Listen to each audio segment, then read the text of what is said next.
Greetings, my fellow freedom lovers and sovereign thinkers. This is LL3's News Podcast. My name is Craig, transmitting from the beautiful swampy mangroves of South Florida. And today's date, Saturday, January 23rd, 2016.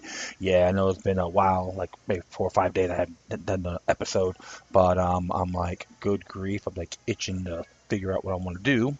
However, got a few things, got me inspired in a few things that I've observed here. So I'm gonna take it from there. And some interesting stuff is going on right now, even in the great state of Florida. And I got this from the Florida Action Alerts, which is by the Liberty First Network. And it came out on the 20th to be exact by Alex Snickner, which he did ran for the Senate in the Libertarian Party. This is pretty good stuff here. This Tallahassee Legislative Alert, January 21st, 2016. It says here, action alert in this message prohibits forfeiture under Florida Contraband Forfeiture Act from being final until owner of seized property is convicted of criminal act that rendered property contraband article. So it has to be under due process, which is the Fifth Amendment of the U.S. Constitution. And if I'm correct, it's like I think Article 1, Section 6, or no, 7, something like that. I have to look it up, but I'm gonna take care of that in a moment. So I'll just verify. But under Article 1 of the Florida Constitution as well about due process. But they believe that you're guilty till proven innocent. So it just says here, protect your assets and help us stop policing for profit. Currently, your assets can be seized without an arrest or conviction. SB 1044 will be heard Monday, January 25th, 2016 at 1 p.m. in the Senate Criminal Justice Committee. SB 1044 prohibits forfeiture under the Contraband Forfeiture Act from being final until owner of seized property is convicted of a criminal act that renders property contraband article. Most Floridians are unaware that assets may be seized absent of the owner being charged with a crime, and possession may be permanently transferred without conviction. So the whole thing is they get to seize your property and don't do a damn thing. To me, that's completely blasphemous, okay?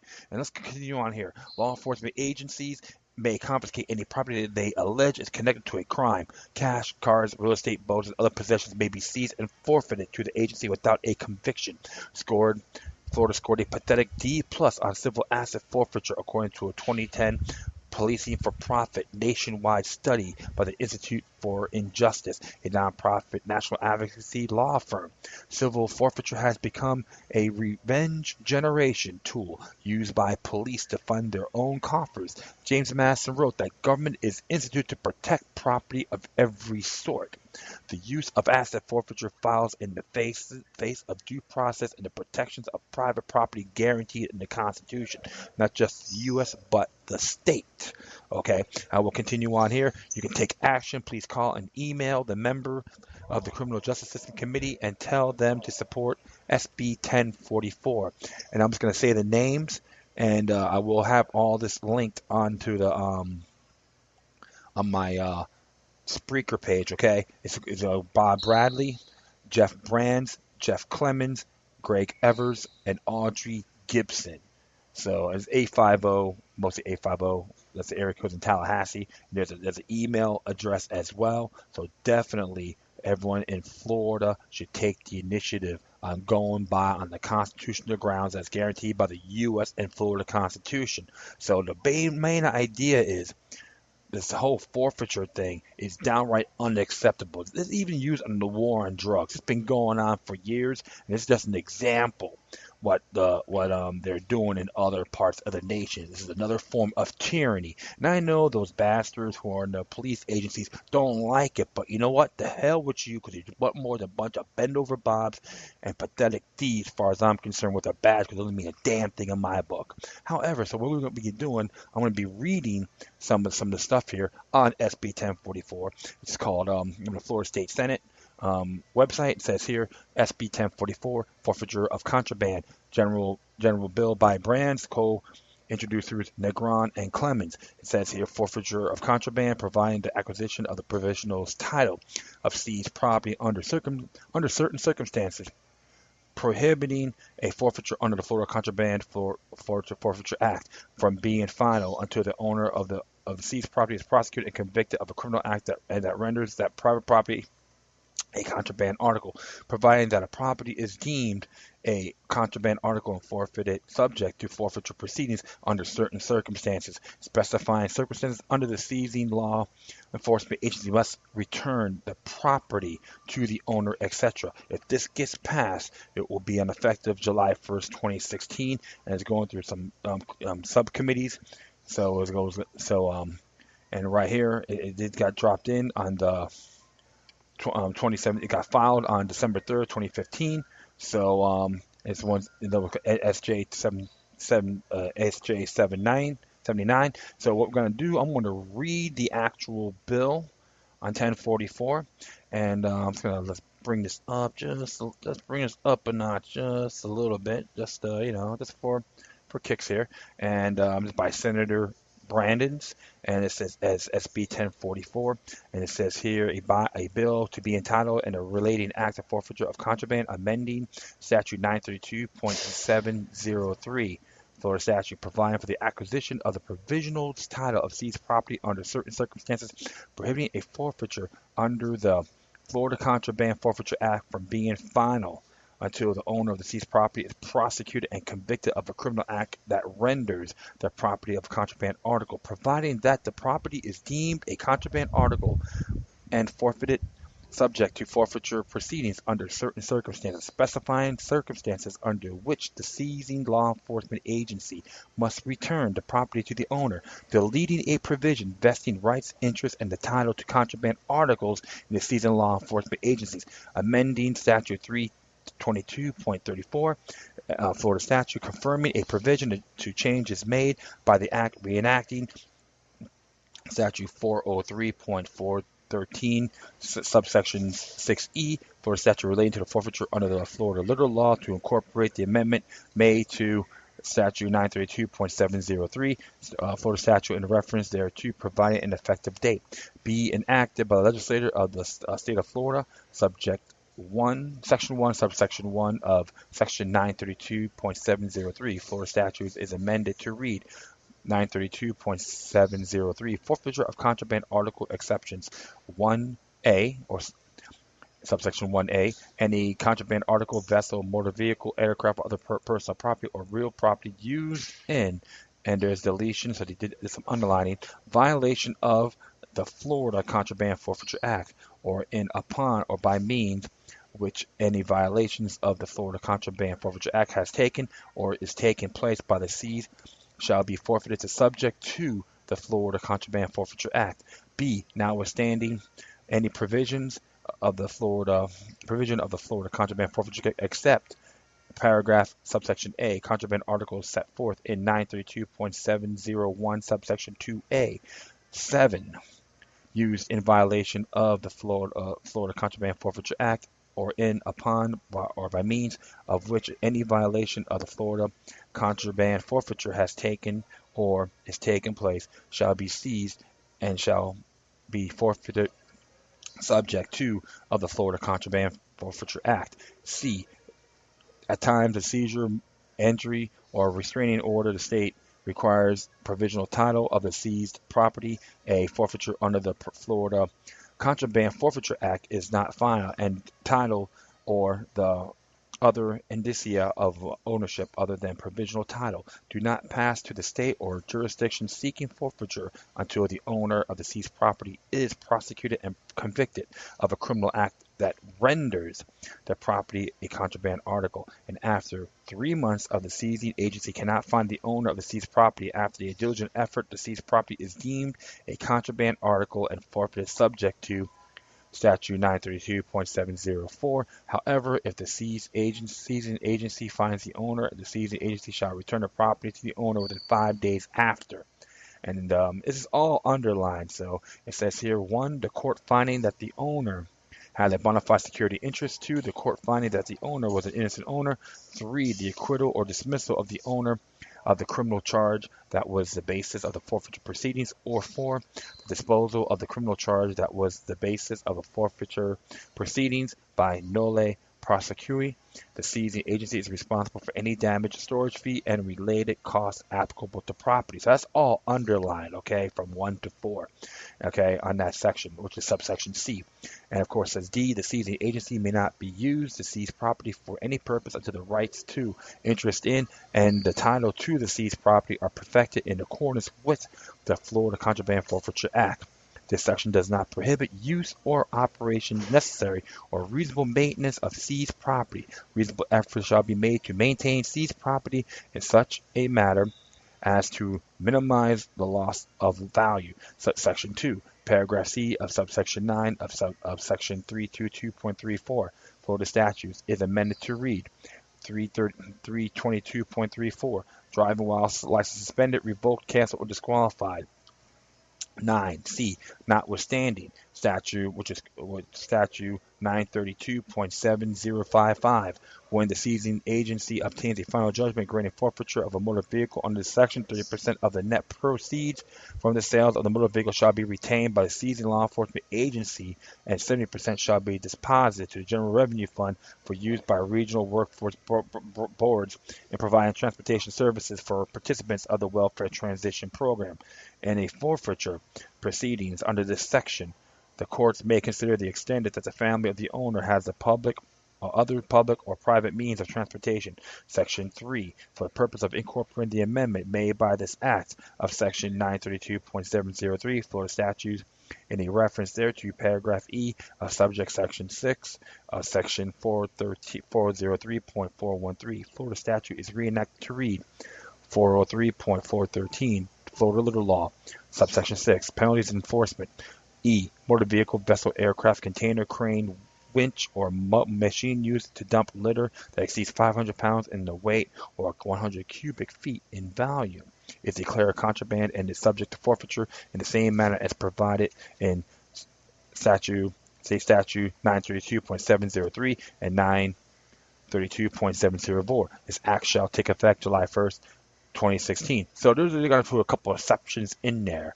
However, but the main topic of being innocent to proven guilty, okay, it's pretty damn thorough. So I always believe that personal driving is still a right anyway. And the truth of the matter is you have to really just examine everything and examine everything. But one thing I like about this bill, because it's really going after the seasoned agents, and they believe that they can take your property and do what the hell they want, and their crap don't stink, and they have this diplomatic immunity. Well, it's time for them to stick it up their rear end, as far as I'm concerned, and have them get another job, because the truth of the matter is, it's thievery, racketeering, and pure damn corruption. So definitely, if you only live in the state of Florida, don't complain, do something about it. You have the opportunity to make impact in our Sunshine State of bringing back our constitutional values, whether it's on a U.S. or Florida level. So I'm gonna see here. I'm just gonna do a little quick thing on the Florida Constitution here, and I'm gonna add that to my footnotes. Okay, so just to make sure. And I don't know why I have this so many times, and I always forget to add this to my memo, but it's very intriguing, because the truth of the matter is you have to really see things a lot more thorough. So this is why I'm always give these people full support. And I got it right here under EFU. Yeah, excellent. It says here, hold on, where it is, political power, religious, no. No, okay, hold on. Just due process, section 9. I was correct. Article 1, section 9 says due process. No person shall be deprived of life, liberty, or property without due process of the law, or be put twice in jeopardy for the same offense, or be compelled to in any matter to be witness against themselves. So that's the equivalent to the Fifth Amendment of our U.S. Constitution. Okay, so what they're doing, they're trying to enhance Article 1, sections 2 and 9. Okay, so I'm going to add that to my footnotes in this particular subject. But definitely, folks, take the initiative, go out there, don't complain, start doing. Okay, and like I said before, if you complain and don't take action, then shut up. Plain and simple. Okay, but the truth of the matter is, go out there, share it to everyone you know, bring back forfeit of property rights as a whole. what they're doing is unacceptable. I call it treasonous too. So if they get offended by it, who the hell cares? So, all right. Well, next one here, I just found this about yesterday. One of my good buddies from on Facebook sent me this information, told me about this thing. It's from Kit Daniels, Infowars.com. And of course, some people may talk smack about Alex Jones and that. However, you have to look at the fine line, okay? And what's interesting here, as a claim came out, the 22nd, it says here about breaking military martial law is bill sneak through by the Senate. Okay, and it says here bill gives Obama power to deploy military anywhere, including on U.S. soil. This is by Kit Daniels, by the way. It says here, Senate Majority Leader Mitch McConnell is attempting to fast-track a war powers bill that will allow President Obama nearly unlimited power to deploy military anywhere in the world for any length of time, including on U.S. soil. The authorization for use of military force put forward by Bill McConnell will not restrict the president's use of ground troops nor have any limits related to time or geography, Defense One reported.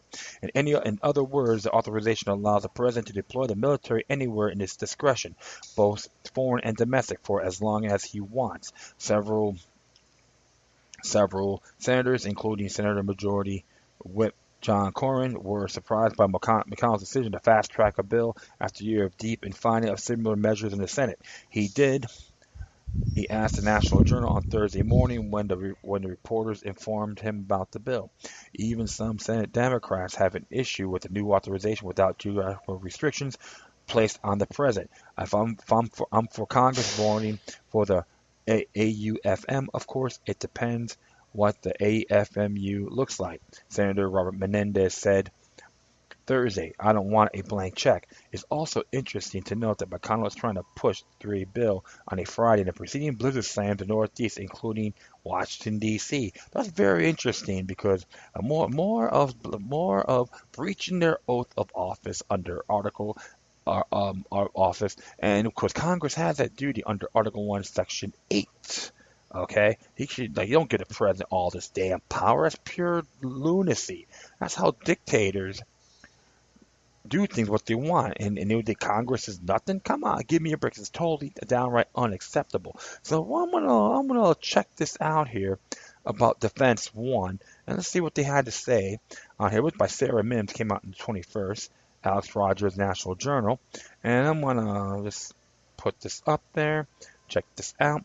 Yeah, it says here, Senate Majority Leader Mitch McConnell offered members a snow weekend surprise late Wednesday night, quietly teeing up a debate on a legal underpinning for the fight against ISIS. Okay, and the authors are there. Sarah Sims, okay, has a full bio. Alex Rogers is a congressional reporter for National Journal. You can see his bio as well.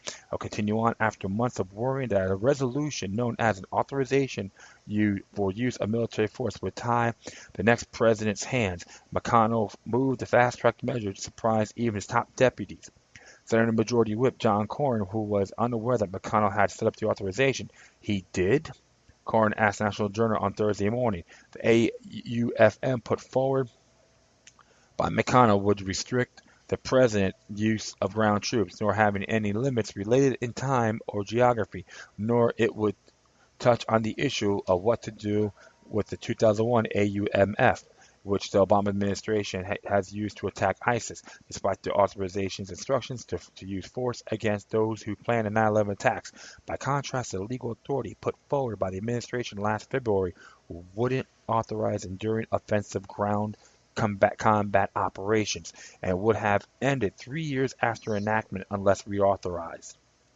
After sitting on the president's proposed AUMF for nearly a year amid deep infighting in the Senate over the measure, McConnell's move came to a surprise to many members. Just in December, McConnell dismissed the idea of bringing up a new authorization, telling reporters it is clear the president does not have a strategy in place, so it would be hard to figure out how to authorize a non-strategy. Don Stewart, McConnell's spokesman, said Thursday in an email that the new AUMF, if not one of the president asked for and not the one would tie the president's hands. After 18 months, I feel like the institution might be finally walking up that is a threat. Senator Tim Kaine, the Democrat from Virginia. Stewart added the process McConnell used to set up the AUMF, known as Rule 14, merely sets up the authorization for a future vote, but does not put it on the calendar, meaning a vote could come up at any time or not at all. The resolution has four Republican co-sponsors: Senator Lindsey Graham, Daniel Coates, Joni Ernst, and Orrin Hatch. We'll throw those old geezers on the front and see how tough they are, those neocon sons of bitches, and excuse my language.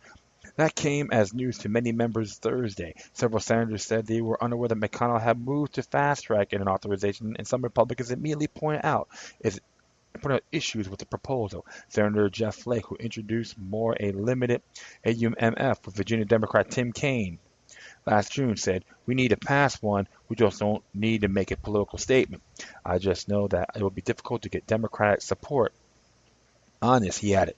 Senator Foreign Relations Chairman Bob Corker said there is still a wide diversity of opinions on the issue. Some Democrats were critical of even the president's own draft, AUMF, warning that they need additional restrictions from the administration on troop levels and geographic boundaries before they could support any authorization. Republicans, meanwhile, worried deeply about the restricting the president as this authorization, and the next one to work on combat ISIS.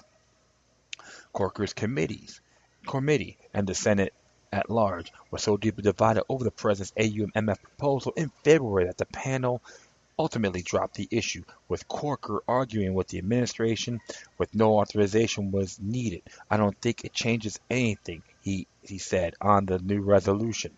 "I'm in the same place that I've been, and that I believe the administration has the authority to do what they're doing," he added.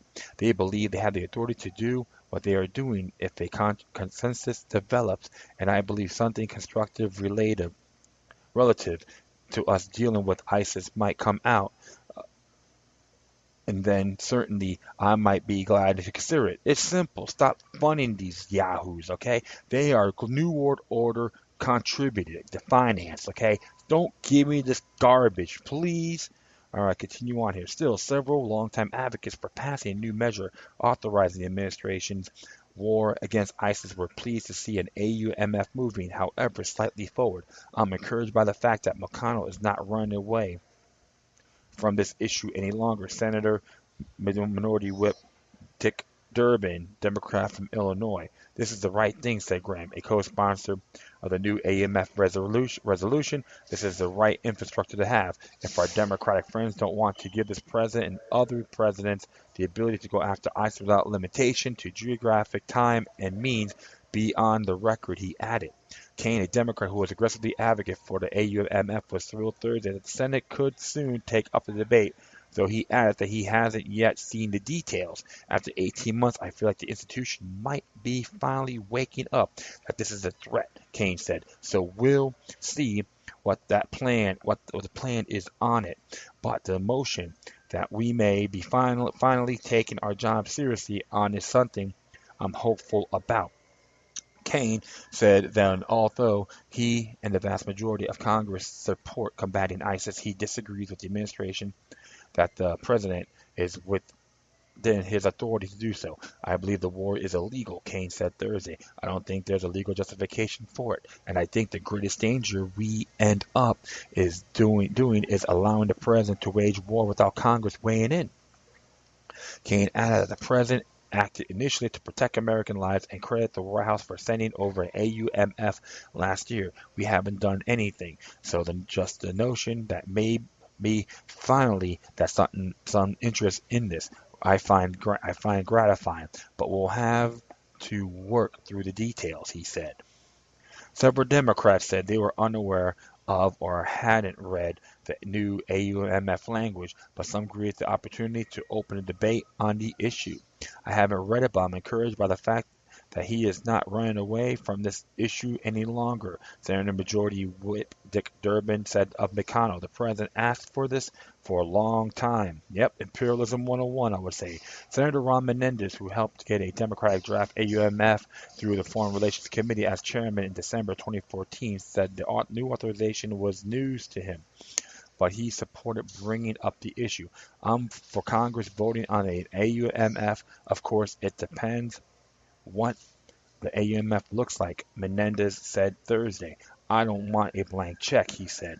Corwin, who in December said that the Republicans would not present an AUMF of their own until the president outlined a strategy, said that he nonetheless welcomed debate on this issue. I don't think they should be afraid of that debate, but we need a coherent strategy from a president, which we still don't have, and we don't need to tie the hands of it for the next president by restricting what the president can do. Corrin said. What I can find ironic about this that the president apparently thinks he has the authority he needs to do what he's doing. He added, but I'm afraid of not afraid of the debate. I think it's important to debate to have, and certainly the people we send in harm's way need to know that the country is behind them. So thanks for telling me. So they're trying to do this little underhanded thing here. But the truth of the matter is, like based on some of the reports, even from Infowars and so forth, the whole thing is a lot more complex than what it is. So definitely we have to really look at this bill and see what's the language in here. And I might have to look it up myself. If I do, if I had that chance, I will post it on my next episode on this matter. But this is really, like imperialist rhetoric as well. And a lot of you people who listen to the show, I always call ISIS was always a New World Order funded. Doesn't matter if the United States, Israel, Saudi Arabia, they're all under the same umbrella. Maybe in the Bank of England as well. They're all part of the same umbrella of the one world government. So this is what you got to look at. And even more, there's claims of some language in there. It could be anywhere. Create martial law. This is really very treacherous to our nation. And what are you gonna do? You're gonna still say they attack because of our freedoms? It's not gonna work anymore. You tried it on 9/11, you failed. Okay, we gotta stop stop going after getting in everyone's affairs, and they have to really handle this themselves. Okay, this is how I see things. I observe things thoroughly.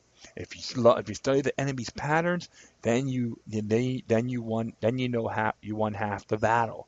So this is how I examine. I try to be observant and fair. And I'm not saying I have all the answers. I'm not the one with the three-dimensional blackboard like Finis J. Whoopi. But you got to observe things thoroughly. All right. So I have to take the initiative on checking this out myself and make my own decision. But if anyone gets good information, send it to my other stuff on Facebook, Twitter, Google Plus. I'll say it after the show, before the show is done. So you know me, I always do it. I'm pretty good on that. Hit my speaker page too, okay?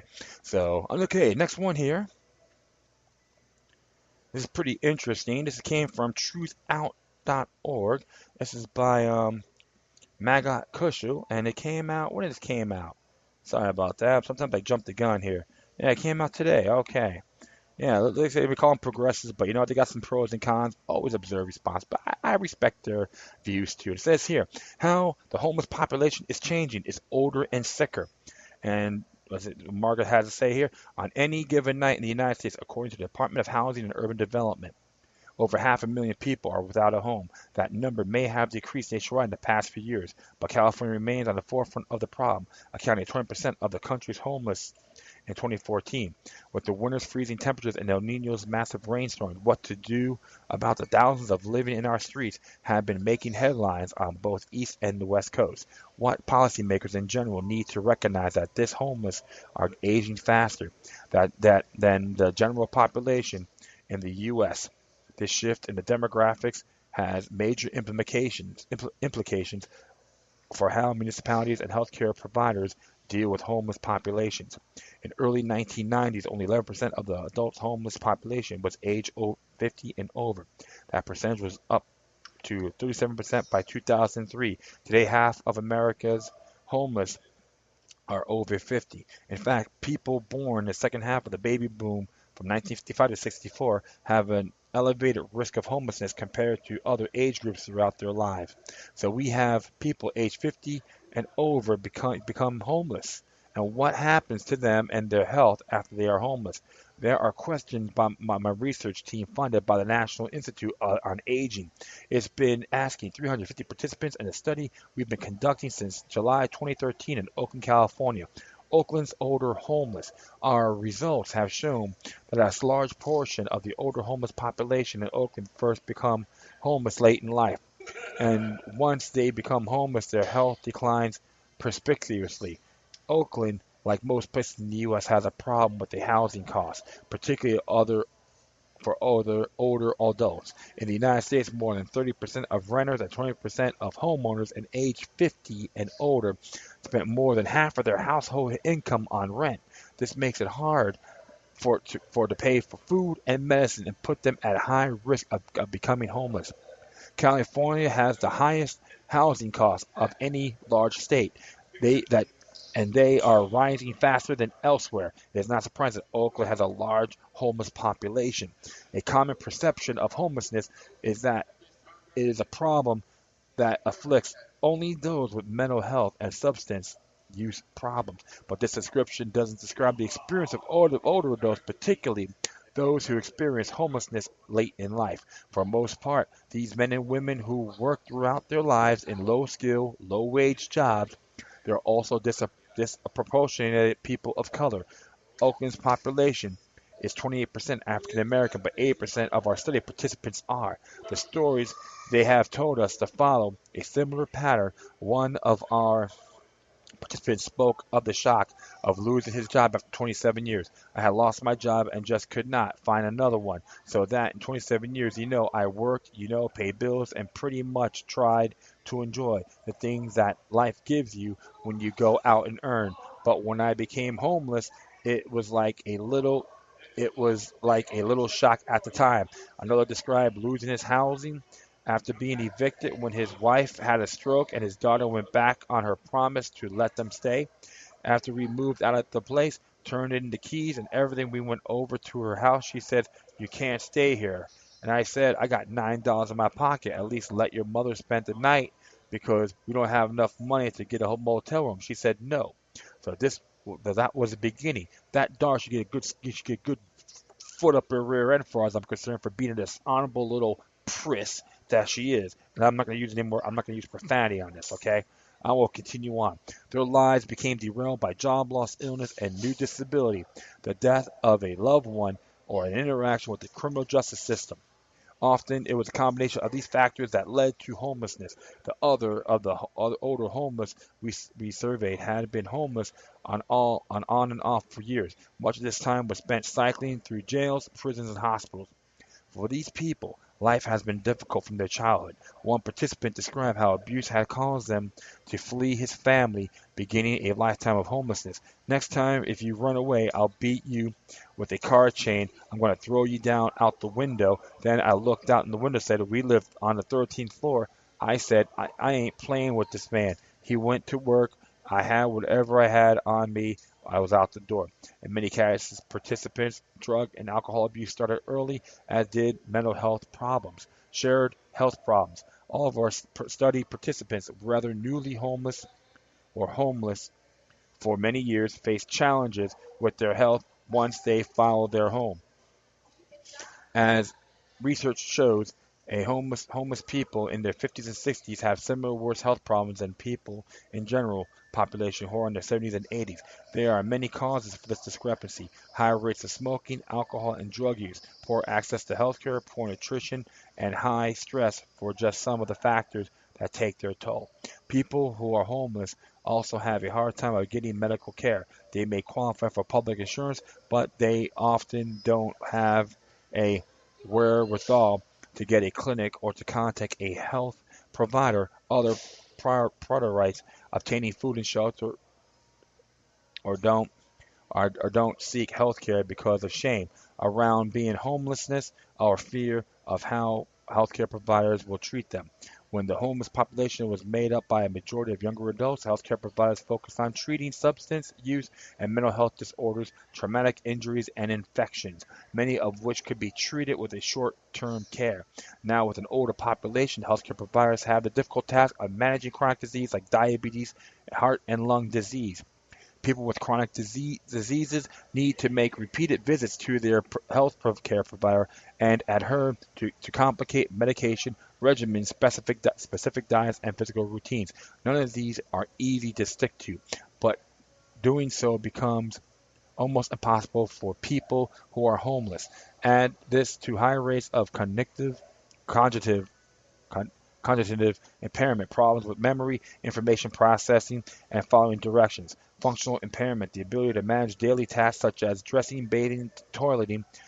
Mobility impairment, the ability to walk, and deteriorating hearing and vision. These problems further complicate the older homeless person's ability to manage chronic diseases, access services, and exit homelessness. It is hardly surprised that only about 1 in 5 of our participants were housed 1 year after we first met them. Systematic change needed. And the point of our study highlights that the system is set up in the 1980s was not designed to serve an aging population. Cognitive impairment, for example, makes it difficult to follow through the instructions, to come to appointments, fill out complicated paperwork for disability benefits, or housing applications, to adhere to treatment regimens. People with mobility impairments are not able to walk miles between service providers, carrying their belongings with them. People are at risk of falls, are not very well served by bunk beds or by bathrooms and shared facilities that do not give grab bars and slip-resistant floors. Shelters and housing providers are grappling with the need to provide clients with personal care assistance to enable them to handle activities of the daily living like bathing and dressing. They are reporting difficulty with clients with cognitive impairments make them unable to understand or follow the rules.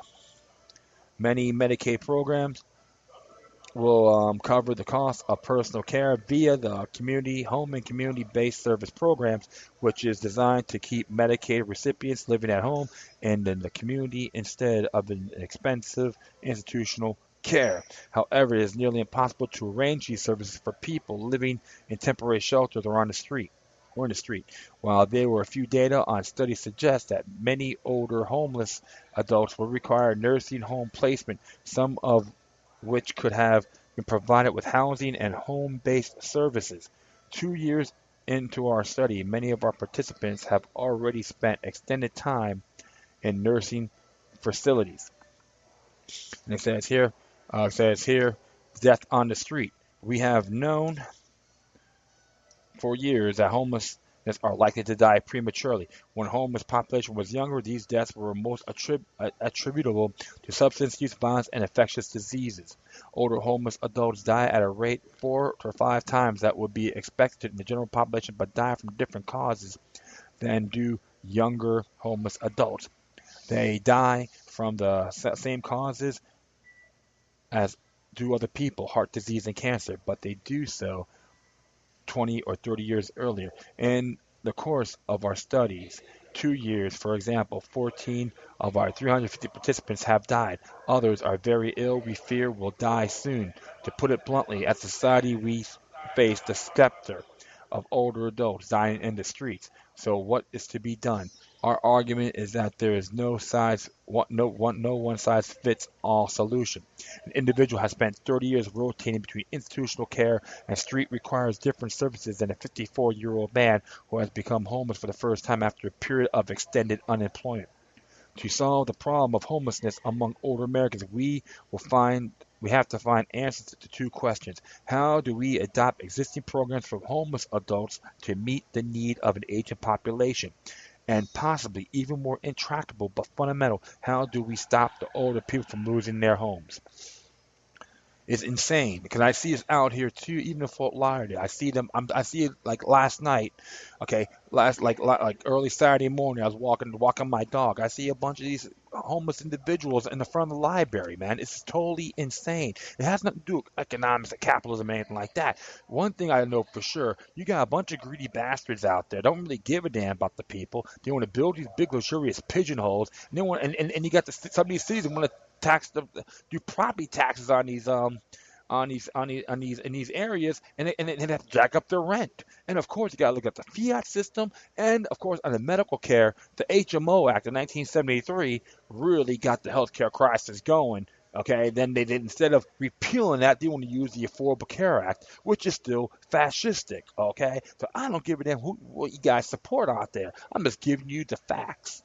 All right, you can look this up yourself. Just type in the HMO Act of 1973, and you can look it up yourselves, all right? Because I study history on this, and it really blows my mind. And two, what happened to the family value structure, all right? People need to stick together in here. Even blood should always be thick. Of course, you're gonna have your few screws loose and your fallacies and flaws. And it's time you're like to smack the person you love beside the head. Hey, they want to do it to me, which is okay, but you cannot let your loved ones get kicked to the curb, man. It's totally unacceptable and unrighteous. All right, because I know too, and what's really morose too, there's other people that got homeless because they had to conquer their demons. Those individuals need to help themselves as well. There's a lot of people out there that can do that. I'm not saying I have the answers on this, but I really find this disturbing. And I let people know I used to sleep in my pickup truck for like 4 or 5 months. Okay, now I got a camper, so yeah, I've been pretty damn blessed. I can thank my family for giving me a hand on that, but I'm not taking it for granted. I'm urban camping everywhere I go, but you know, the places I'm staying, they're not bothering me one bit. They all wave, hey, how you doing? So that's pretty neat. So I always try to take care of myself, and I take care of my dog and there's people I love. Okay, so they know I'm out there, I'm alive and well. But the whole thing is this is people need to look out for one another the best they can. And the individuals that are homeless need to conquer their demons as well. That's what I always say about demoniac resistance. Not all of them are drug addicts or alcoholics, etc. Okay, I'm not good. It's just yeah, you got a great amount of everybody else. Even the ones that are high risk, they already got a bunch of drug addicts and alcoholics too. So it's nothing new at all. I just find this really disturbing, and we got to start in the community level. We can't criminalize. That's why I'm very critical with the city of Fort Lauderdale. I blasted Jack Styler on this, and then one thing that I told people, if Mayor John Styler was a real man, let him take the initiative on arresting people for feeding the homeless without police assistance. Let's see how tough he is, including the city manager and the other three cronies that supported this ordinance, which is totally unacceptable. No victim, no crime. Okay, so like I said, my friends, it's just I see them out here. I chat with them too. You know, I chat with them, and usually once in a while I'll give them some food. I'll give them a hand. I'll give them some food. I don't like trying to give them money, but I give them food instead, and they appreciate that more. So and like I said, because I know in Virginia they did pass a bill and it got signed by the governor. I think it was a while back that like they want to make sure the veterans are not homeless, which is fantastic. That's a great start. So you can start on the local and state level, but you've got to use community leadership. And even the ones you may have your disputes with when it comes to homelessness, we got to toss our disagreements to the side and stand as one. So it's just getting too chaotic. The fiat, the healthcare crisis, and all that. So, but I just really, like I said, I don't have the total answers. I don't have a magic wand, but each individual we have to like figure out what they got to do, and many of them are distorted. I see it out there too, schizophrenia and with ADD, AED or ADD. So it's very disheartening to see, and you gotta, like I said, my friends, we gotta, it's like you gotta let's make it cannot we gotta stop decriminalizing these individuals. They're not scumbags or anything like that. They're good people. All right, that are just drifters. So And it's just an example in South Florida. And Salt Lake City, too, has a big problem, especially in downtown. When I went out there, they have a big homeless issue as well. But like I said, one person at a time, that'd be a great start as individuals. Like Food Not Bombs, I give them credit. And of course, I Love Thy Neighbor, I give them credit too. So they're out there, feeding the homeless. So that's a great start. So, and even in certain programs, people want to start building their homes. Teach them how to build a home and Habitat for Humanity help them build a home. And they get involved. They wanted to get their own home as well. So you have to look at everything across the board. Like nothing's not perfect, but we could really make this a lot better than what we have now. And of course, always say too is homelessness is becoming a part of a one world order agenda, and you try to use divide and rule. You have to look at that also.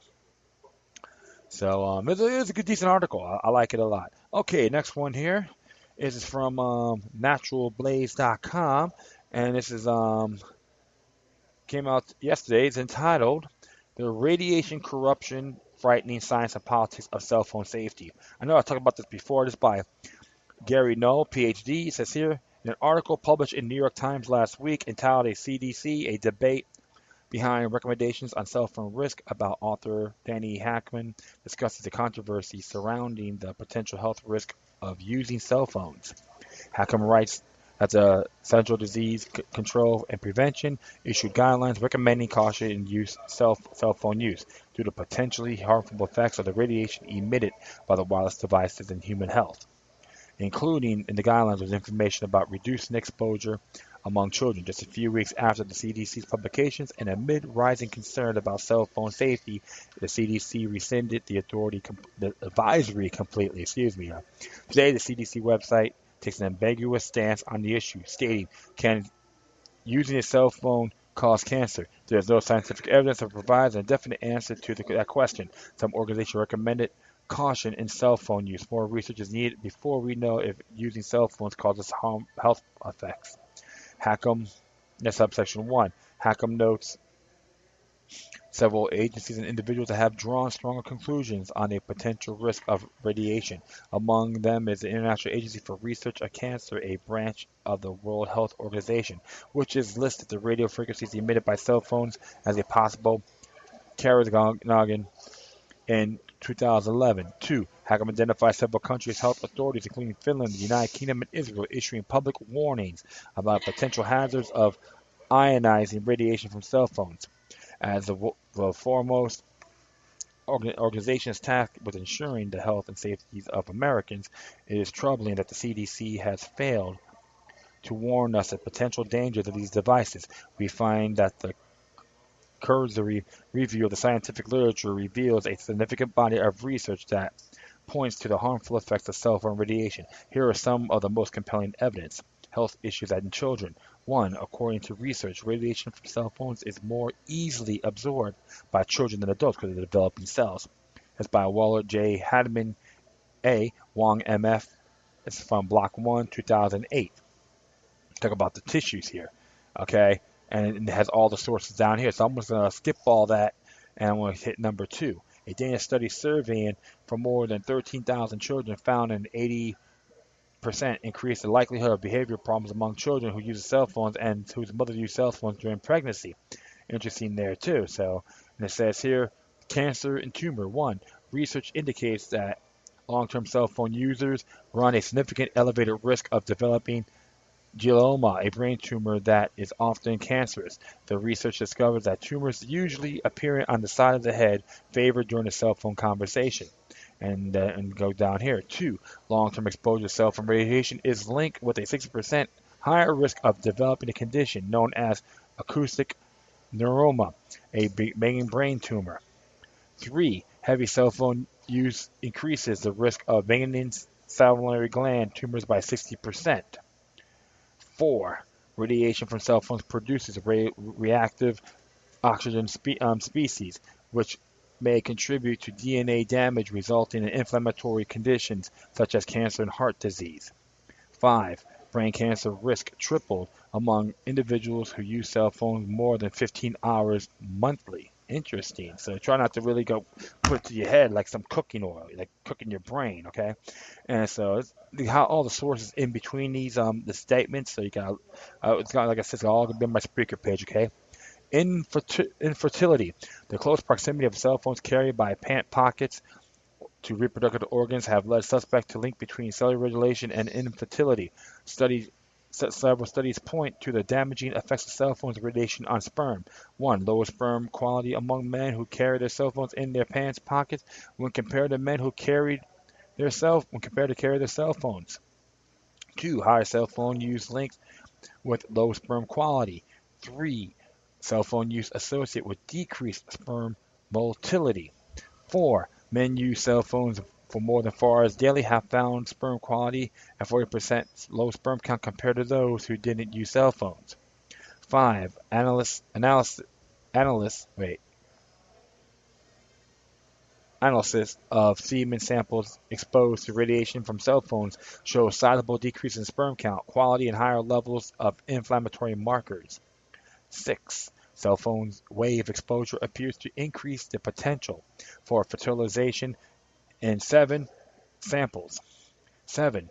Cell phone is used linked with erectile dysfunction. Yes, that means impotency. Brain neurological health. 1. Electromagnetic frequencies from cell phones alter brain tissue activity by increasing glucose metabolism. 2. Yale University researchers show that mice exposed to cell phone radio frequencies and utero exhibited impaired memory and hyperactivity. 3. 30 minutes of cell phone use causes spontaneous low frequency functions in the brain. 4. Cell phone may interfere with brain sleep patterns. Interesting there too. So always not tell you to have your cell phone on night because it can affect your sleeping habits. Okay, that makes a lot of sense. 5. Exposure to electromagnetic cell phone frequency damages fetal brains in the studies of rats. Why has the CDC, an institution with more than enough resources to thoroughly investigate such issues, failed to take into account a preponderance of evidence suggesting a link between cell phone use and health problems? How can we explain the CDC's quick reaction to the guidelines urging public to be cautious with the cell phones 18 months ago? Surely they wouldn't have created such guidelines unless there was a scientific basis, right? CDC and FCC kowtowing to the wireless industry. Investigative report published by the watchdog group Environmental Health Trust digs deeper into the circumstances surrounding the CDC's retraction of their guidelines on cell phone radiation exposure. The report, excuse me, the report based on 500 pages, excuse me here, of internal CDC documents released through a Freedom of Information Act illuminates key information left out. The New York Times article and post to a cover-up by the CDC. Among the most startling revelations detail that immediately after publishing the new guidelines in new 2014, the CDC hires Kenneth Foster as a consultant to assist in the creation of future materials related to non-ionizing radiation matter. 3. Foster has established record of conducting research funded by the private wireless industry and has authored a number of studies with results that contradict the notion that children are more susceptible to cell phone radiation than adults. 4. One such study published by Foster was recently scrutinized by EHT Senior Medical Advisor Robert Morris, MD, PhD, and his peers in the journal IEEE. In the paper, the authors highlights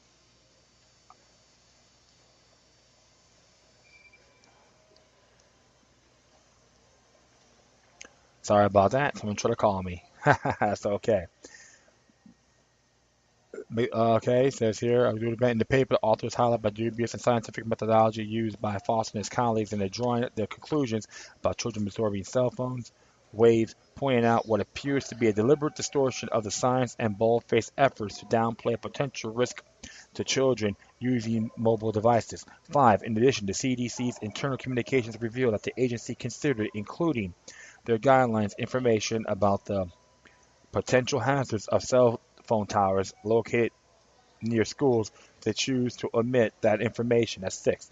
By all indications, the CDC officials aren't immune to the influence of the cell phone industry. Even when the health of Americans is at stake. The role of special interests in shaping of government policy on wireless devices seems to extend beyond the CDC.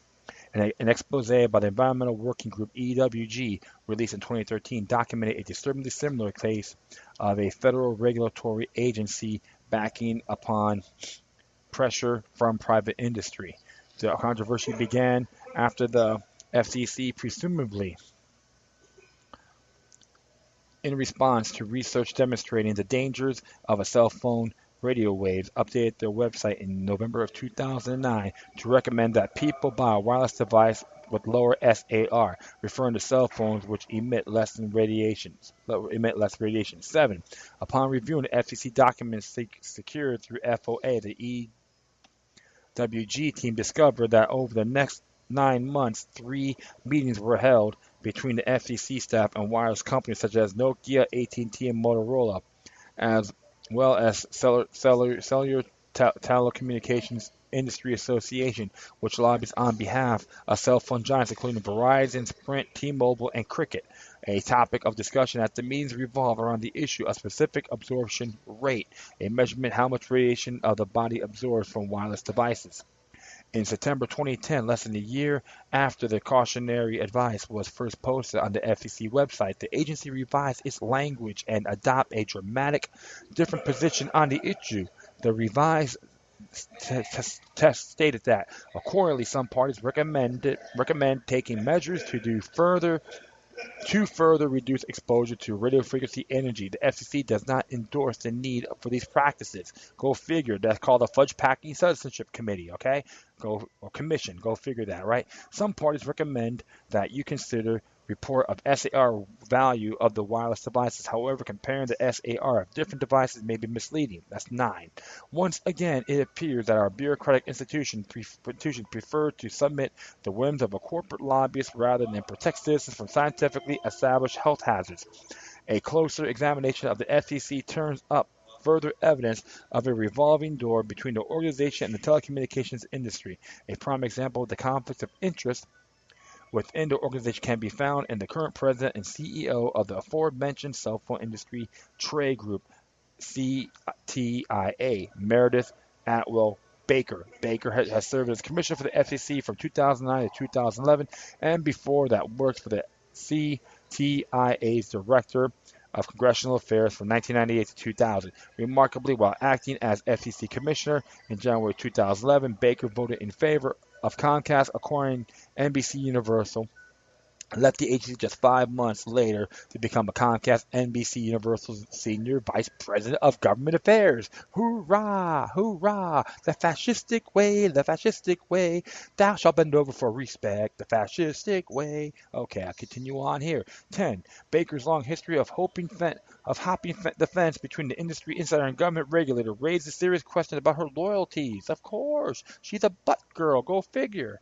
Baker isn't an isolated case. The current chairman heading the FCC, Tom Wheeler, previously worked as the president of the influential lobby group known as the National Cable and Telecommunications Association and served as CEO of CITA for more than a decade. And the stunning role reversal, former FCC chairman Michael Powell is now president and CEO of NCTA. That's right. And these idiotic people who are president appoint these clowns. Bum, bum, bum, bum, bum. Do you see that? Do you see what's going on right now? All the world's a stage, my friends. So never believe the hype.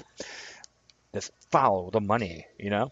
And it says here, global push for cell phone safety. At this alarming lack of U.S. government oversight of wireless device progresses, we witness government around the world taking action to reduce wireless radiation exposure in their populations. Currently, the governments of France and Belgium mandate cell phone package clearly display SAR values. The national guidelines in Israel, Austria, and Australia advise reducing exposure to Wi-Fi devices among children.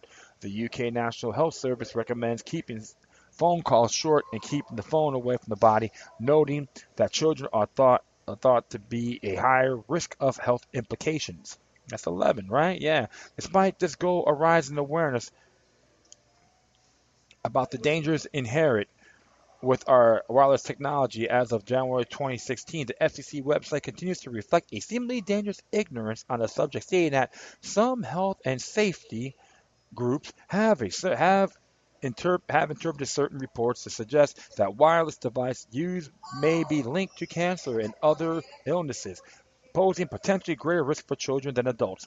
While these assertions have gained increased public attention, currently no scientific evidence established a causal look a causal link between wireless device and use and cancer or other illnesses. Those evaluating the potential risk of using wireless devices agree that more and longer term studies should explore whether there is a better basis for RF safety standard than the currently used. Growing body of independent science shows that the issue of cell phone safety may have massive consequences of the health of our nation, especially our children. If we enact to measure to protect this danger radiation, we must demand full accountability from the CDC, and FCC. It's time that Americans stand up to the anti-science corp profiteers running the show and rein in this invisible danger in our midst. And there's plenty of links on here too to look at the dangers of cell phones and all that good stuff, wireless stuff. And Gary Null has his own talk show as well. And yes, we have to take the stance. And there's even gadgets out there like to block, cell phone radiation, like Blocket Pocket and a few other things. I'm starting to get involved and use these devices as well. And I'm not a big cell phone fiend, Usually I have it. If I have it, I have it away from me if I want to listen to the show, and I have it like a little bit far from my head, so I want my brain to cook. I'm teaching these people this as well. So it's just really disturbing when you got the FCC and you got these FCC, they're bureaucratic. Got a lot of bureaucratic pieces of garbage in these entities as well. And this is why when it comes to government and corporations, it's called fascism, not capitalism. So all those folks out there trying to use that capitalism buzzword, smack them upside their head and say, correct. Use the facts instead of some fantasized rhetoric, okay?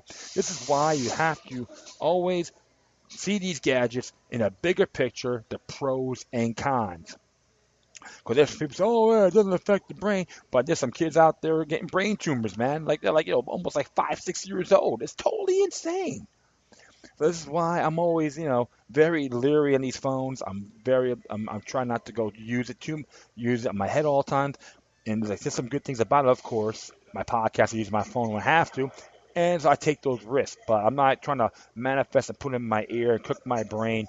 However, but we got to try to keep everything minimal as possible and invest in your health. Learn the ways of countering it using homeopathic medicines that can really help your body to fight these radiation attacks. So, like I said, my friends, safety first, man. We all got to take responsibility for these gadgets. And please push this, spread this message to everyone you know. So, this is really neat. I got to take active posts and put this on Twitter. All right, next one here. This is by Grind TV. It came out like a couple of days ago. And this one's entitled, by Pete Thomas, U.S. Marines crack down on trespassers, confiscate 45 bikes. Let's just see what it says here. The U.S. Marine passed this past weekend, set up roadblocks on popular San Diego County trail to deliver a message to mountain bikers that trespassing will not be tolerated on military property. On Saturday and Sunday, Marines issued 50 tickets to confiscate 45 mountain bikes within the east boundary of Marine Corps Air Station Miramar and Scripps Ranch area. The encounters were somewhat intimidating as the Marines wore flight suits and toted weapons. At first thought, they looked for someone or that it was a police raid. A mountain biker, Damian Hiley, told the San Diego Union Tribune, "I was blown away when they told us we had stepped into the eastern boundary of the base." Hiley and 5 friends had begun their ride on the West Sycamore Canyon Trail in Scripps Ranch. The ride ended abruptly after they rounded a bend and were stopped by a Marine. It says here the bikes, many of which are priced at $5,000 or more, were placed with others and have been confiscated. What a bunch of fucking thieves. Excuse me about that. I hate using that language. Confounded thieves, okay? I'll correct myself. Lieutenant Matthew Gregory told the Union Tribune that trespassing has become a serious issue and that efforts have been stepped up to warn bikers and hikers about the limit zones. Because of frequent weapons training, trespassers face potential life-threatening danger, Gregory said. So why take their bikes away? Gregory told the San Diego Reader, I feel like we've done our due diligence. We've let people know. We put signs out there, and we've had patrols warning people to stay off our base. It is a security issue for us, and it's a safety issue for them. The Marines claim that warning signs are placed permanently and strategically, but Hiley said his group did not see any signs. Was really upsetting for us that there are really no signs, the Chula Vista resident said. As first-time riders on that show, we had no idea we were on the base. However, the San Diego Mountain Biking Association this week has posted a statement on Facebook informing bikers that there are no legal trails in the Sagamore Canyon, which some bikers are accessing via Mission Trails Regional Park. Sagamore Canyon is not part of the Mission Trails. The SDMBA added. The SDMBA president Kevin Looms speaks about the weekend incident in the video posted above, so you can watch the video. The SDBMA has for years tried to persuade the Marines to open Sagamore Canyon for riding and other recreation and to no avail. Now they're working with local government representatives in the hope of opening an alternative trail system through the area's wilderness and beyond base property. Meanwhile, those have been ticketed and had their bikes confiscated have been told that they will get their bikes back after they settled their tickets. That process could take up 45 days. Holly said he and his group were forced to hike 2 miles back to their vehicles wearing cycling shoes. He described to Grind TV that the trek was like a walk of shame. Yeah, you know what? Put more damn posts up there, okay? These assumptions don't even cut it. I see this happening in a lot of places. Look, I can tell you this. Good example. I was like having some lunch and in front of the National Holocaust Museum, sitting on the bench, and this goofball security guard from Kent, I can't say goofball, but he insulted me. That's why he insulted me. Well, sir, you're not allowed to eat here. And I'm like, yeah, and there's people out there. I'm like, there's people out there having sandwiches, And I told him, how come you have any signs out there? You should have some signs posted that we're not allowed to eat here. But half the people are there, oh, they have sandwiches. So what the hell does that mean? I can't have a plate, but they have sandwiches? That's called eating, right? That's this kind of sort of rhetoric. So I told him this. I go, look, man, I'm doing my job. I told him, hell, you get another job then. Ken Secure don't give a damn about you. This is just an example, and they're gonna take people's bikes. This is completely unacceptable. Okay, yeah, you want to protect them. You know what? Have someone do a patrol there then. Okay, have some more signs exposed and displayed. All right, but taking these people's bikes is totally ludicrous. And I don't want to use this whole terrorism crap either. That's another example of a police state. What's the matter? The U.S. Marines may have to collect revenue. Please. Do yourself a favor, man. Serve your country honorably, not out of hostility. This is just one side of the story, in my opinion. So I don't really like it. That's why I get a little bit edgy and so forth. I've been very rebellious, I would say, or more being maverick-minded, because the transformation energies in my system, my soul.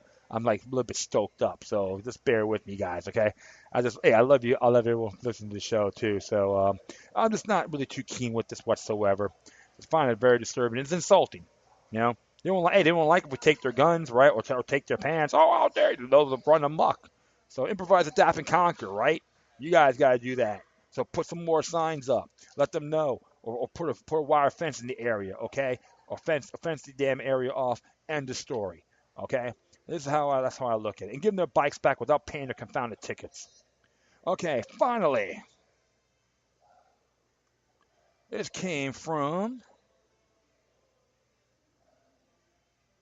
out today, 10thamendmentcenter.com, and it's by T.J. Martinell. It says here, the West Virginia bill would require courts to inform jurors of their right to nullify.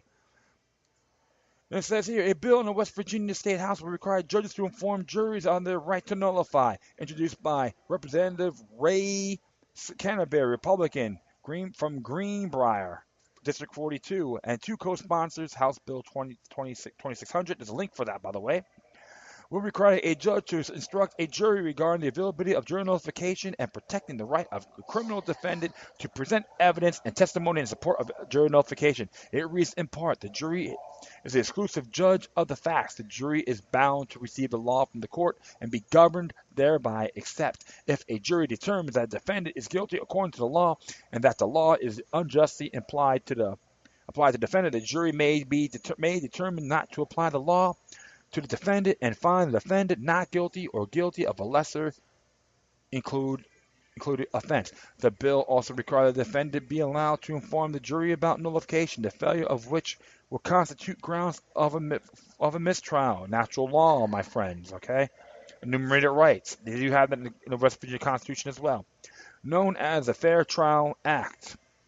HB 2600 is a critical piece of legislation as it would bring to light the indispensable right of last resort of regular Americans sitting in a jury box to stand up against laws that violate their rights. Jury notification is the ability to declare someone not guilty in a case, even when it's clear that he has violated the law in question, when the law itself is unjust, immoral, or unconstitutional. Hey, see, I like that too. This power is one of the most untapped, unknown, and powerful of any at the disposal of ordinary citizens to stand up to tyranny. An example on this occurred in New Hampshire when Doug Darrell was arrested in charge of felonies of cultivating marijuana for religious and medical purposes. If convicted, he would have likely faced many years in prison. He was guilty by the letter of the law, but the jury decided to acquit him anyway. As this case shows, it doesn't matter what law the feds pass and enforce. If there are jurors who are willing to nullify, their vote has more power in a court trial than all power of the state and the federal government. The first Chief Justice, John Jay, stated the following of the first jury in Georgia versus Brailsford, the first Supreme Court trial held in the United States.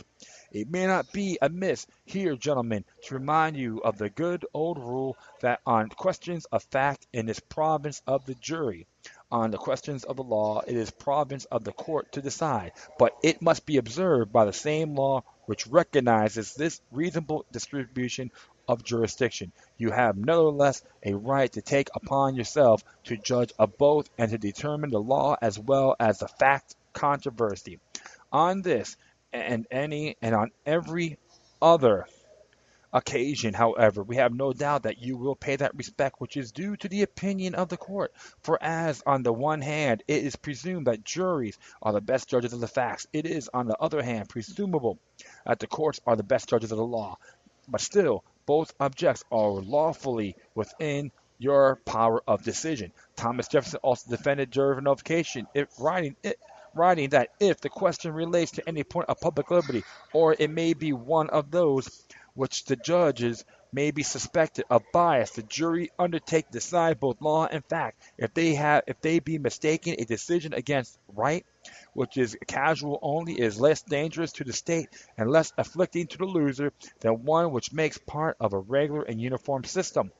The reason most Americans don't know about this right is because, not surprisingly, they aren't taught about the public in any public education institution, nor they informed about it when they given jury instructions in court. While the Supreme Court admits in Sparrow versus the United States that juries have the right to ignore a judge's instructions in regard to law, they also rule that the court is not legally bound to inform them about it, which is pretty irrelevant. In the 1969 case of United States versus Moreland, the Supreme Court yet again acknowledged the undisputed power of a jury to acquit, even if this verdict is contrary to the law as given by the judge and contrary to the evidence. Jury nullification played a noble role in combating federal slavery laws prior to the Civil War, as northern juries regularly refused to convict individuals for violations of the 1850 Fugitive Slave Act. In one instance, a large crowd broke into a Boston courtroom and rescued a runaway slave.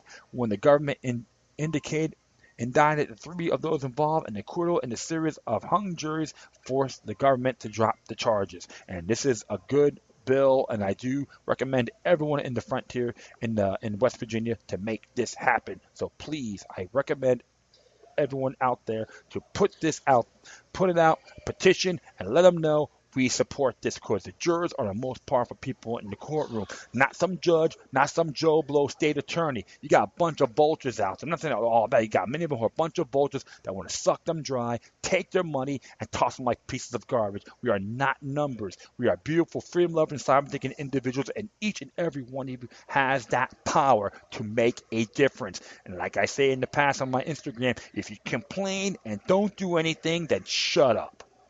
Action speaks louder than words. So thank Representative Cannonberry and some of his co-sponsors for making this happen. This is fantastic.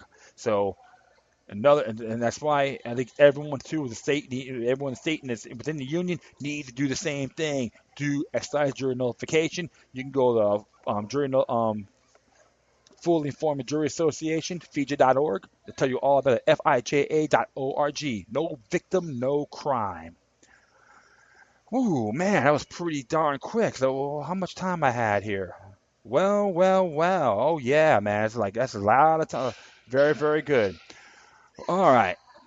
Before I go and thank everyone for listening, I'm going to play a little song which I knew about the whole thing by Uriah Heep, originally by Uriah Heep, called The Wizard, which Blind Guardian did a real fantastic job. And I'm always get inspired listening to the song, even whether it's by Uriah Heep or them. I listened to it like in '89 off of the cassette Demons and Wizards.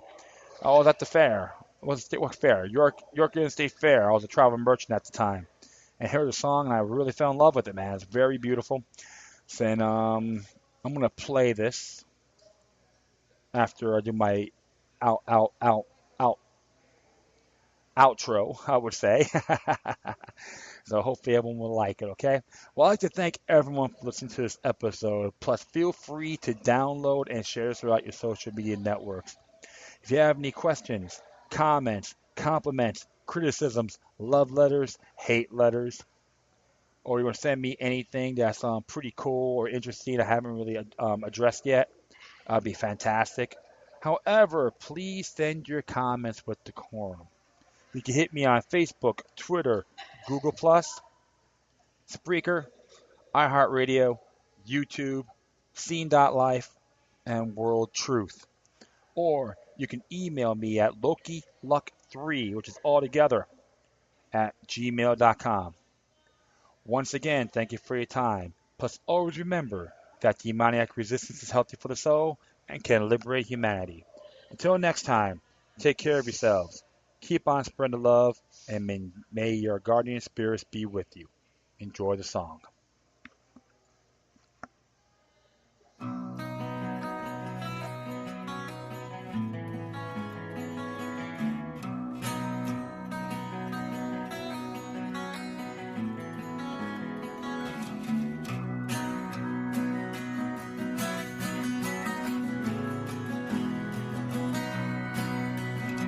He was the wizard of 1,000 kings, and I chanced to meet him one night wandering. He told me tales and he drank my